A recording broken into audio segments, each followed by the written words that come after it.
responsibility that we can place on Gavin Newsom and other elected officials for using such aggressive language? Well, Gavin has to be careful. Remember that when I first came in, they had a terrible riot in Los Angeles. They had the fires, which shouldn't have happened. They didn't have the water for the fires. They should have had the water coming in from the Pacific Northwest. They didn't have the waters. They didn't have water in the hydrants or the sprinklers. So they had the fires, and then they had the riot. And if we didn't go and take care of that riot, you would have lost Los Angeles. You would have canceled the Olympics, which is because of me in Los Angeles. And the police commissioner, the head of the police, said, if the president didn't come in, we would have lost Los Angeles. We did not have the capability of taking care of it. And he said it very strongly. And we did a great job. And within a week, it was all done. Within one day, it was done. But within a week, it was all done. And then they go back to their normal practice of weakness, of not taking care of criminals, meaning taking care of putting them in jails where they should be.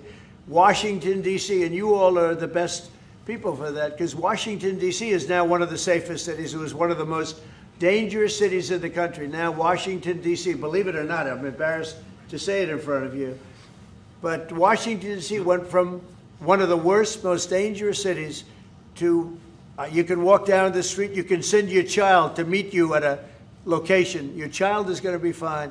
We have a very, very safe city, one of the safest, and, you know, very proud of that. Memphis, by the way, is coming along fantastically. We're in Memphis right now. We had the FBI in Chicago. We're doing things. We haven't served Chicago yet. When we do, Chicago will be very quickly a very, very safe city. But if you look at what's happening in Memphis, it's great. But you got to look at Washington. People are coming up to me, people that work in the White House, they're saying, thank you, sir. And I immediately know what they're thanking me about. It's thanking, they can walk to work. They would never walk to work a year ago. They can walk into work and they feel safe and secure, and it's beautiful. And I'll tell you what, it's really an honor to add that great ballroom to the structures in Washington. It's going to be one of the great ballrooms of the world. And I think it's going to be something you're all going to be very proud of. Mr. President, as it relates to your meeting that's coming up with President Xi, what do you hope comes out of that meeting? What deliverables come I think we'll make a deal. I think we're going to make a deal on the rare earth is the least of it. Look, the tariffs are much more powerful than the rare earth. The rare earth is a disturbance, but there's a lot of rare earth around. I'll tell you, I've had more calls on rare earth. We've got it. Everybody's.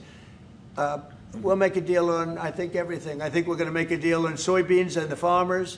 I think we're going to make a deal on maybe even nuclear. You know, President Putin in his call mentioned to me about nuclear, where we do a de-escalation, and I'm fine with that. I think it's good. I think it's a very appropriate thing. We have the most nuclear weapons. Russia's second. China is actually third by a long way, but they'll be even within 4 or 5 years. Too many. And we are talking about de-escalation. That's already being talked about. Can you convince and I think we'll probably add China into the mix. Mr. President, can you convince President Xi to stop purchasing all of that Russian oil that's funding this war against Ukraine? Well, I think I'll be talking to him about it. I think it's a little bit of a different talk. India, as you know, has told me they are stop. You know, it's a process. You can't just stop it. But by the end of the year, they'll be down to almost nothing. That's a big thing. That was almost 40% of the oil. India, they've been great.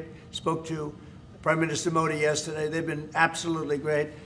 China's a little bit different. You know, they're a little bit different relationship they have with Russia. It was never good, but because of Biden and Obama, they got forced together. They should never have been forced together, but they're a little bit forced. But they're by nature, they're not. They can't be friendly. They can't be friendly. By nature, they can, I hope they are friendly, frankly, but they can't be. You should not have forced Russia and China together. And Biden did that, and Obama did that. They forced them together because of energy, because of oil. And so they are closer than they would normally be. I think I'll probably be talking about it. What I'll really be talking to him about is how do we end the war with Russia and Ukraine, whether it's through oil or energy or anything else. And I think he's going to be very receptive. He would now like to. I'm not sure that he did at the beginning. He would now like to see that war end. Do you think Xi plays an important role, Mr. President? Do you think Xi plays an important role in terms of inserting himself and convincing Putin, who he speaks to regularly, to stop the war? Yeah, I do. I think he can have a big influence on Putin.